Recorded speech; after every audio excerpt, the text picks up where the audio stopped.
Siapa yang makan cili, dia akan rasa pedas.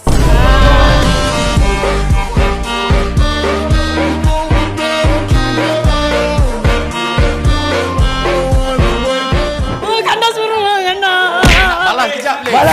Balas. Boleh. Fae suka potong kuku. Apa tu? Tapi tetap tak boleh lawan view aku.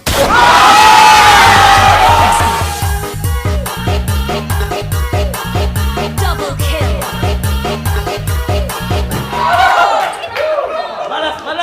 Balas. Lokman, balas Lokman.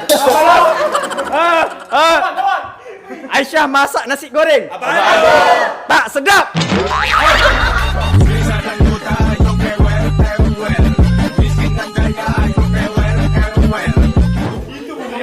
Okey. Aisyah, silakan. Tak sedap masakan Aisyah ni.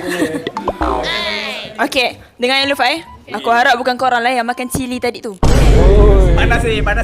Okey, ayat ni untuk Luqman Musa. Luqman Musa pergi menjaja. Apaan tu? Datang AI asyik nak bercinta. Patutlah orang yang dah pakai kereta kau dengan motor kau je.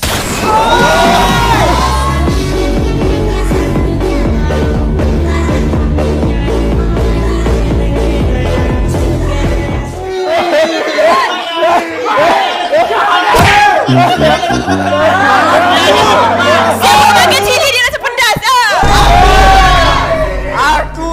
Aku nak bagi yang baik-baik. Sampai sini aku rasa nak bagi yang jahat. Dengar sini tak nak baik kat Aisyah, baik kat Malkodok.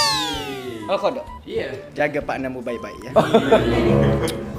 Malkodok tanam baja. Apaan tu? Jangan bangga berpartner dengan Aisyah sebab dia hanya spare part aku je.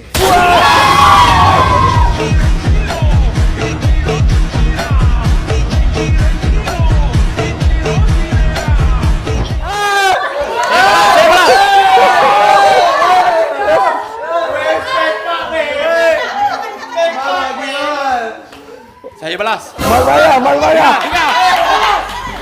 Lokman suka main dadu. Cakaplah apa pun, kau tetap sendu.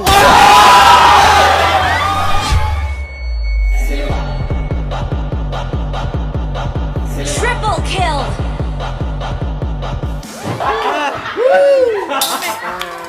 Okay.